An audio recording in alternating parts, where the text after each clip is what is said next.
Hello, everybody, and welcome back to the Gaming Podcast. I am your host, Kristen DeShaney, and today we are going to be talking about the wonderful Resident Evil 4 Remake coming to us in March 2023. I'm so excited. I am currently playing the original Resident Evil 4, which came out in, I think, 2005, 2006.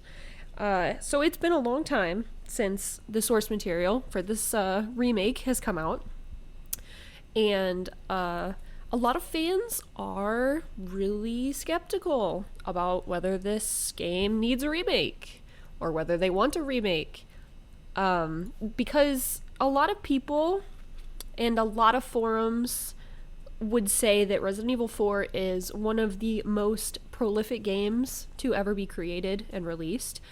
A lot of players say that it's their favorite game of all time. So naturally, there's going to be a lot of, let's say, requirements that need to be met in order for the remake to be up to snuff.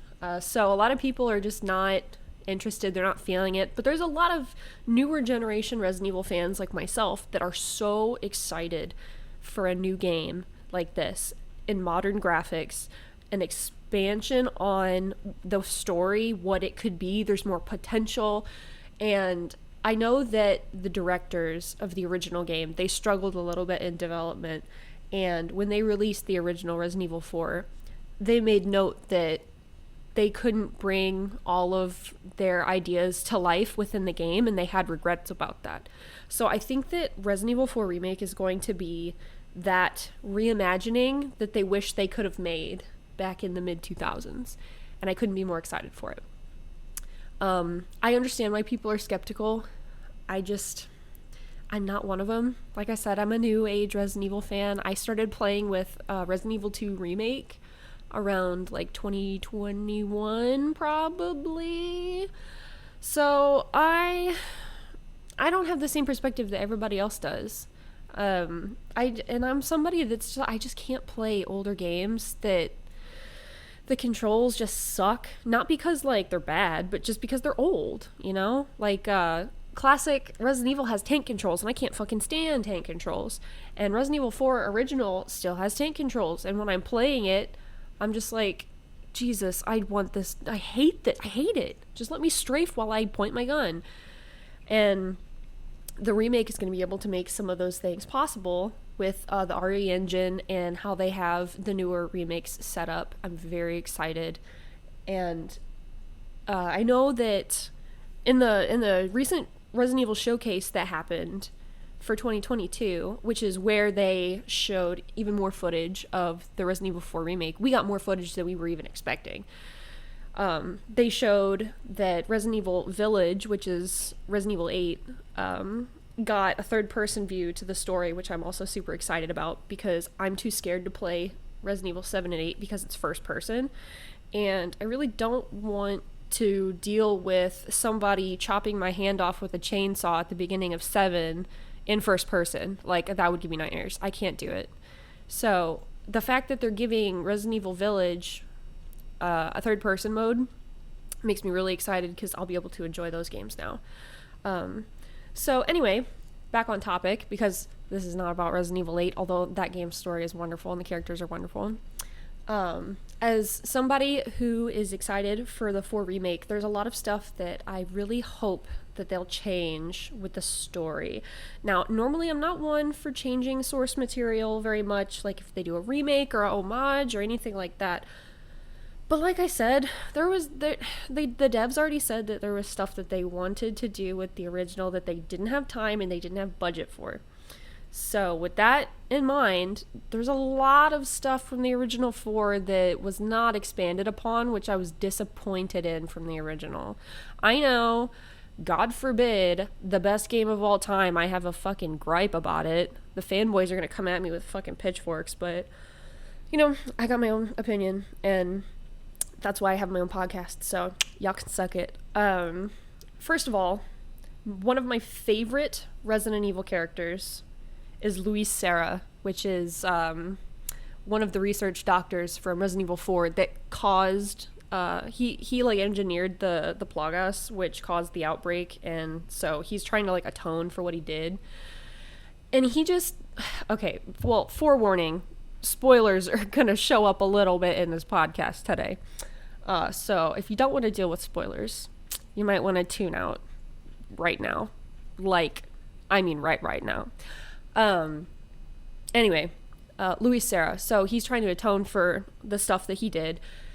And he doesn't show up more than, like, I want to say 5 relatively short cutscenes.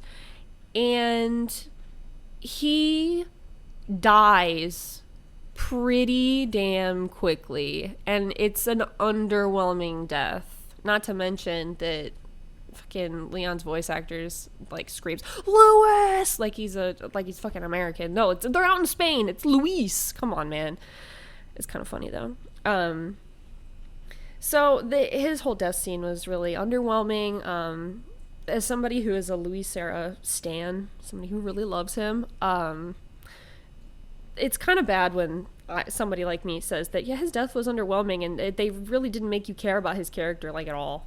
So really, really want them to expand upon his character, give him more scenes with Leon and Ashley, flesh out the relationship. If we only see him for like 5 cutscenes and they're relatively short, and Leon is screaming Lois when he dies, I mean, obviously that means that Leon cares about him.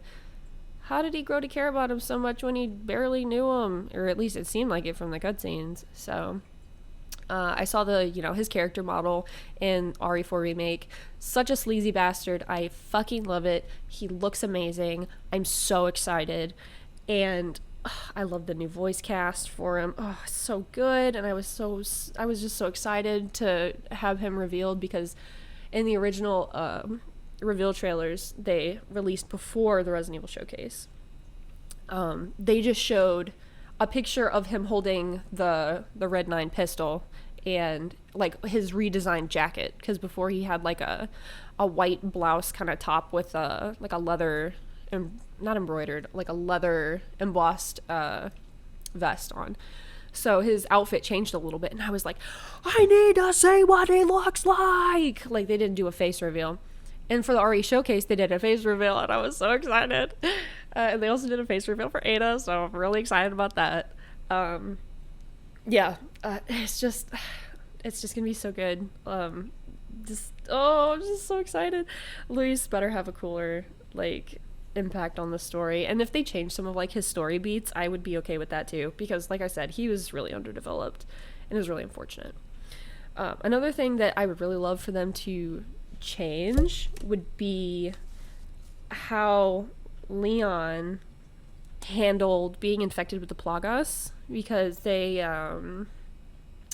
that's like a major point of the story, but it feels also really underdeveloped in the fact that they didn't really visually show it. A good example of, like, how you could show somebody deteriorating from, like, an illness from the inside out is if you've ever played Shadow of the Colossus, which is a PlayStation 2 game readapted for PS3, PS4. Shadow of the Colossus was brilliant because that was a game where you were playing as the quote-unquote good guy, and you didn't know until the very, very end that you were just fucked. You were doomed, because as you kept killing these monsters, there was an amalgamation of darkness and disgust and doom that absorbed into your soul after you killed each of these creatures.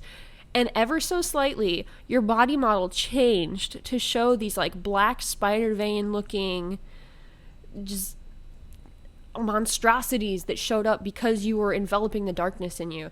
And it's so gradual that by the time you get to the end of the game, you look so just, I can't even describe it. You just look so sickly. And I really wish that Resident Evil 4 would have done that with Leon, because there's a close-up that Leon has where, like, it shows his eyes, and they're, I don't know, I mean, like, they could show him all bloodshot, and, like, he's got spider veins and stuff going through his face, and, like, you can see the Plagas squirming under his skin, and they really didn't do any of that. It was just kind of a, Leon got infected, he found a cure for him and Ashley, and then they're done. It's kind of vanilla milk toast. I'm not a fan. I want to see my boy suffer. I love the idea of suffering in my media. I need my suffering. I need my hurt no comfort, or hurt comfort.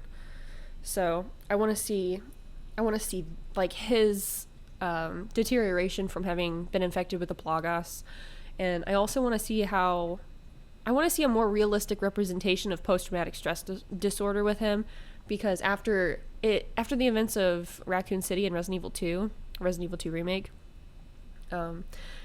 his whole character arc development is that he let those people die on his watch, and he has to atone for that, and he's not going to let that happen again. So when he goes to save the president's daughter Ashley in Resident Evil 4, I want him to have less of a actiony superhero vibe that he has in the original RE4, and more of a, I swear to God, if another person dies on my watch, I can't deal with this survivor's guilt anymore, because that's a huge part of his character, and they just kind of brushed it away for like the direction they started to take the series, which is more actiony, less mind game like. And I don't know, it's just not what I'm into. And there's another aspect I'd really like them to touch on, which is the Resident Evil 3.5 betas that they did not let come to light. So if you look on like YouTube or anything, you can find video footage of Resident Evil 3.5, which is the preemptive 4 that was going to be released. And they had like the infamous Hookman, which chases you around the castle. There's like the fog version. There's so many cool elements, and there's a doll segment too, which is very Resident Evil core, especially if you play the Shadows of Rose DLC. Go play it.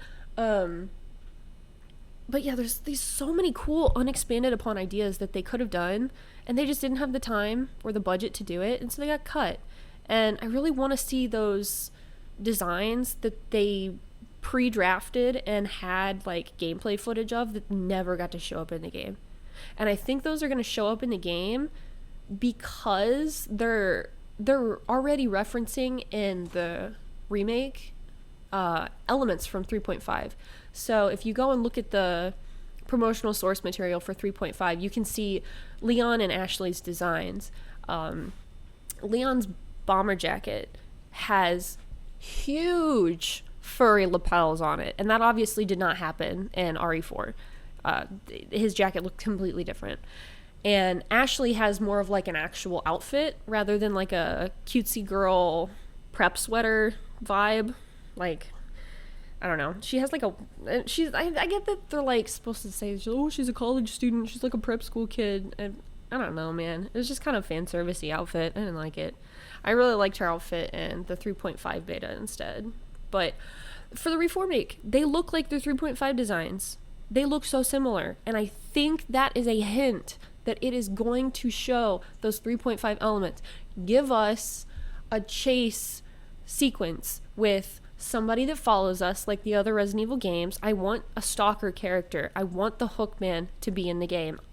I need that. I need that so badly. It would be so cool. Give me the doll segment.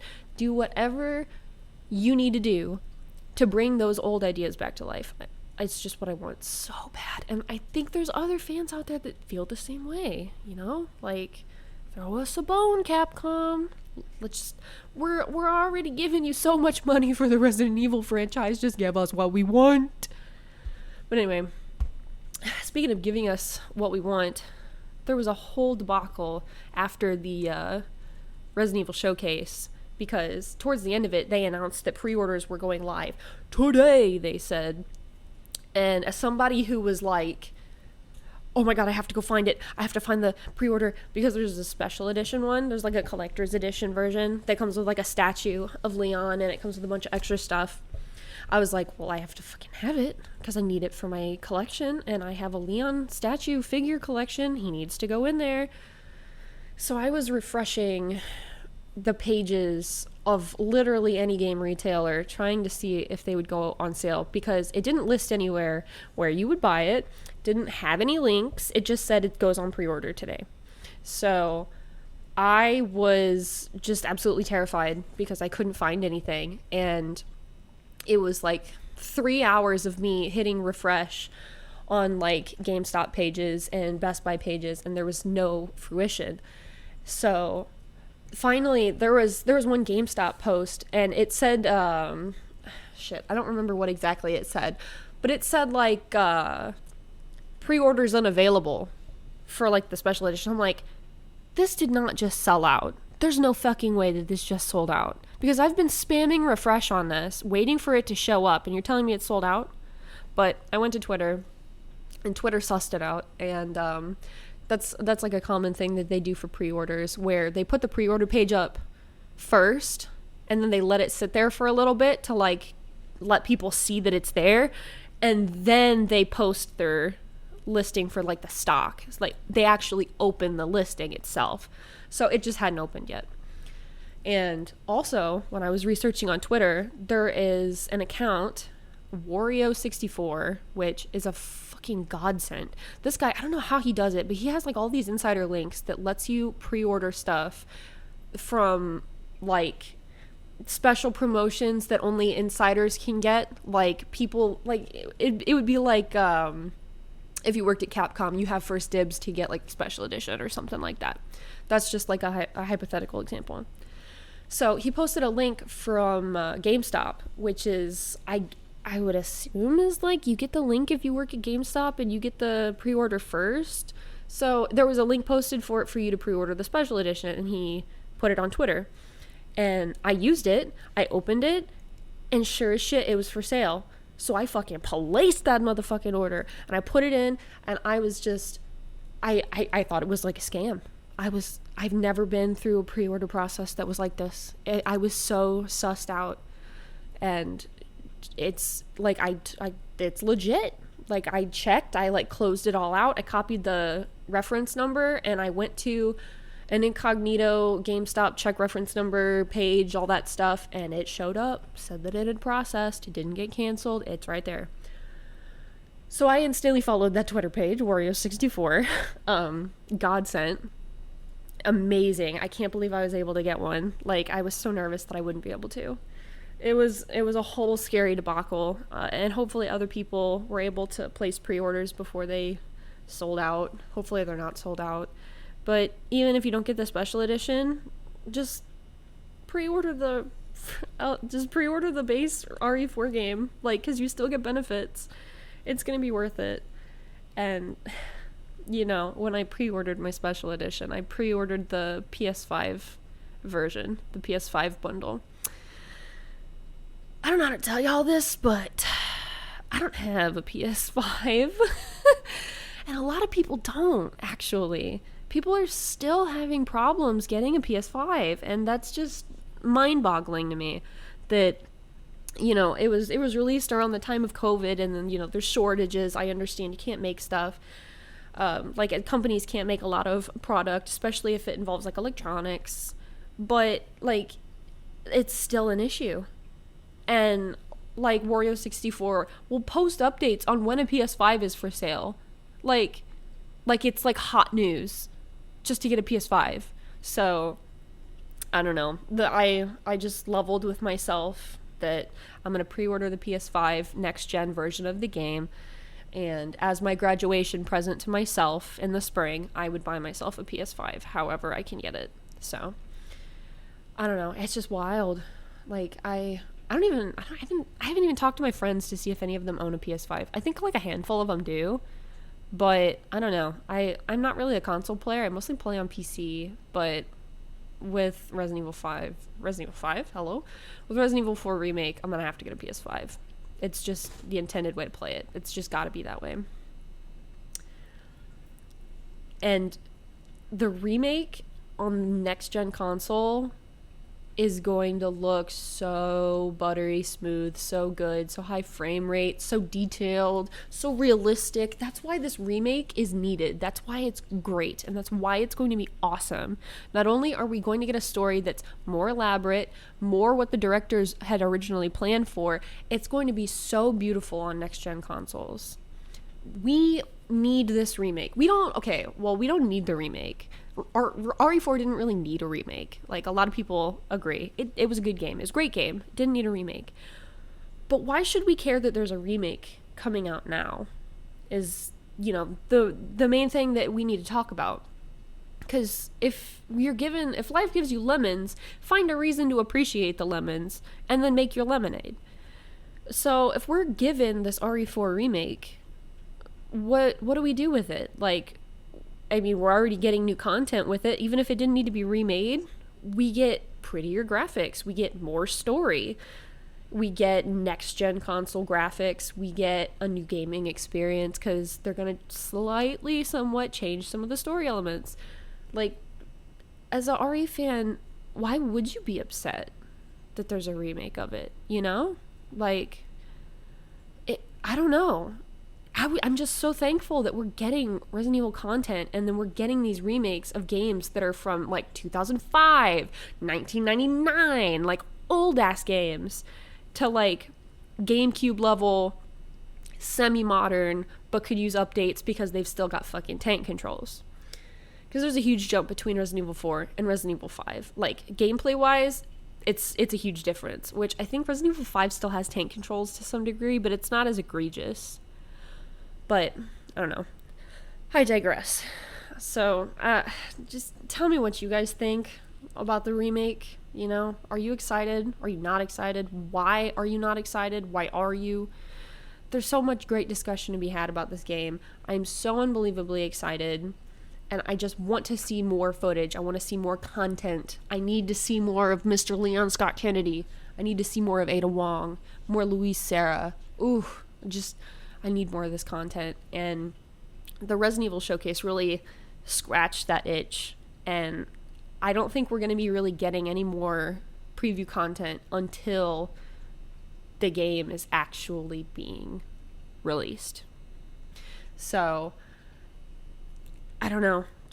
I'm just so excited, and I can't wait for March 24th, 2023 when that drops.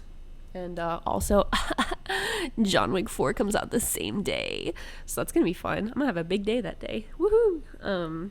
So anyway, I hope you guys enjoyed this discussion today. I hope you guys got hyped about the RE4 remake.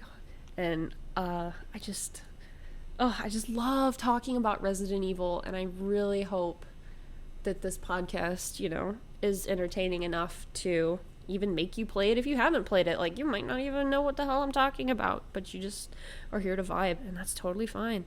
I love it. I love that vibe. But anyway, tell me what you think about Resident Evil 4 Remake. Go ahead and follow my socials. You can go to my YouTube at The Gaming Podcast, and also my Twitter at the same handle, at The Gaming Podcast. Go ahead and follow there. Leave comments there. Tweet RE4 content at me. Anything and all. And I am so down to just hang out, talk to you guys. So, thank you again for listening to this episode of The Gaming Podcast, the RE4 Remake hype. And I will see you guys on the next episode. See ya!